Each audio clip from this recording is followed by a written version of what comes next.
I'm Stacey Van Dyke. Our top story this afternoon, a security guard at Cheyenne High School in West Fargo has been removed from campus following allegations of inappropriately chatting with female students on electronic platforms. An email sent to parents this morning says the school administration got a tip from a student regarding those allegations. They're asking anyone with more information to come forward. Our team is investigating the details of the situation and will provide updates right here on Valley News Live and on our free VNL News app. Getting quickly to the forecast now as roads remain slick out there. Hutch, what's coming next?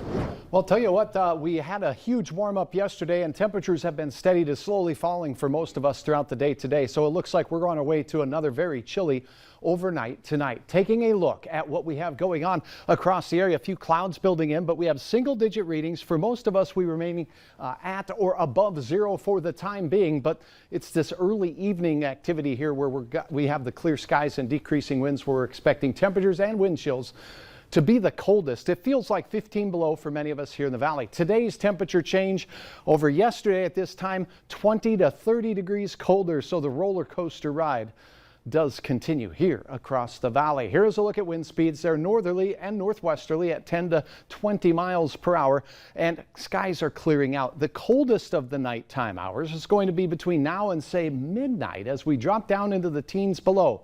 After that, the southwest winds pick up, the clouds move in, and Stacey, we'll have temperatures rising as we head into the weekend. Some good news to report about our weather, and I'm excited to share that with you and everyone at home here in a moment. Yeah, that's what we like. Thanks, Hutch. You bet.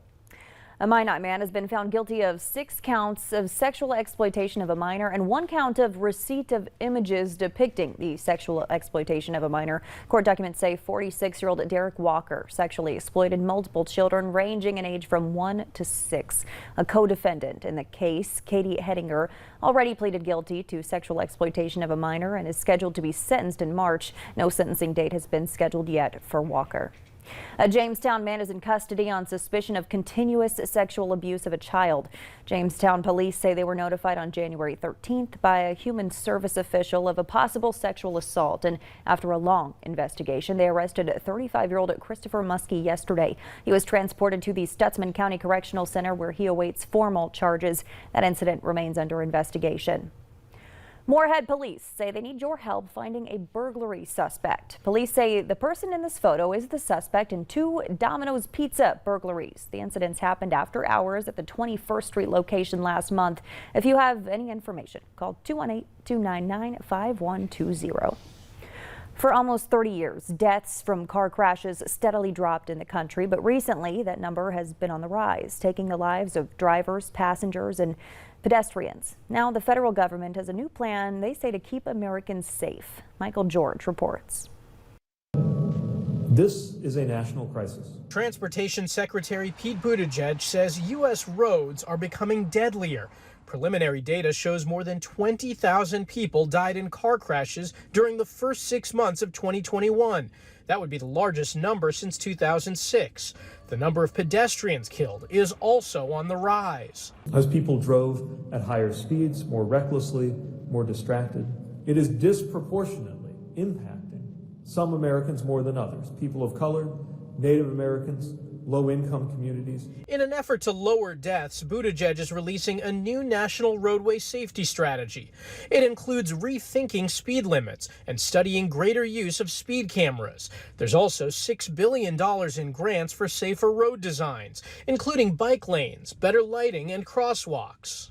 Some of those designs have already taken place in several cities, including here in Hoboken, New Jersey. We've increased the time during which pedestrians can cross the street. Mayor Ravi Bala says there are also dedicated lanes to protect bikers and curb extensions that protect pedestrians and allow traffic to flow better. In the last 4 consecutive years, we're one of the only few cities in the country to have 0 traffic-related deaths. Our goal is 0 deaths. Buttigieg says getting there will also require automakers to make safety features like auto braking available in more cars. One part of a comprehensive plan designed to make U.S. roads safer. Michael George, CBS News, Hoboken, New Jersey. Minnesota will distribute more than 2 million KN95 masks to communities across the state. Nearly a third of the masks, 650,000, will go to local public health agencies, while another 550,000 will go to schools. The remainder will go to Department of Health community coordinators, child care centers, clinics serving Medicaid enrollees, and tribal nations. Last week, the Biden administration announced plans to distribute 400 million free N95 masks to pharmacies and health centers nationwide. A top data scientist from the Mayo Clinic says COVID could soon become more manageable, like the flu. Mayo Clinic's COVID forecast shows Minnesota is likely reaching the peak of Omicron cases. And after the peak, experts believe there will be a period of low cases and more normal life. They're quick to add, though, that it's dependent on 70 to 80% of the population getting booster shots. We're already, seeing news of a new variant, the Omicron BA2, and our immunity is going to wane. And we have to take boosting seriously if we want any chance of putting COVID behind us. He goes on to say he doesn't think it's inevitable that everyone will get Omicron if they take precautions. He thinks the next booster shot will be available this summer. Minnesota Governor Tim Walz has released the public safety portion of his supplemental budget featuring hundreds of millions of dollars for law enforcement agencies and community groups to reduce crime. Funding for the Democratic governor's health and public safety plan would come from the state's $7.7 billion projected budget surplus and just over $1 billion in leftover federal aid. Senate Republicans released their own agenda, listing their top priorities as permanent tax cuts, student literacy, and crime. House DFL lawmakers on Monday introduced a $100 million public safety plan as well. The city of Fargo is starting the process of building their police oversight and advisory board. The city is requesting statements of interest from community members who want to help inform policy and give input on police community relations. In a video on the Fargo Police Department Facebook page, Chief Zabolski says the board will have input on many areas of policing. This first ever board will create a dialogue between community representatives and the department. Help improve relationships, assist with diverse recruitment, and provide community perspective on policy and programs that are of interest to the community. Things like body-worn cameras and things of that nature that have a strong community level of interest. If you're interested in serving on the board, you can send your statement of interest form to the City Commission office. Details about the committee, forms, and eligibility is all available on the City of Fargo's website. The Federal Department of Health and Human Services is failing to meet its responsibilities for leading the nation's response to public health emergencies, including the pandemic and extreme weather disasters. That's according to a new report by a nonpartisan congressional watchdog agency. The Government Accountability Office said it's designating HHS's leadership and coordination of public health emergencies as a high-risk area for the government. They criticize HHS's management of the medical supply chain, their ability of coordination with state and federal agencies, and their lack of clear communication to the public, saying these have been issues since before the start of the pandemic. President Biden is eyeing at least 3 judges for an expected vacancy on the Supreme Court, following the news that Justice Stephen Breyer is planning to retire. The president said while campaigning before the 2020 election that it's a focus for him to name the first black woman to the court.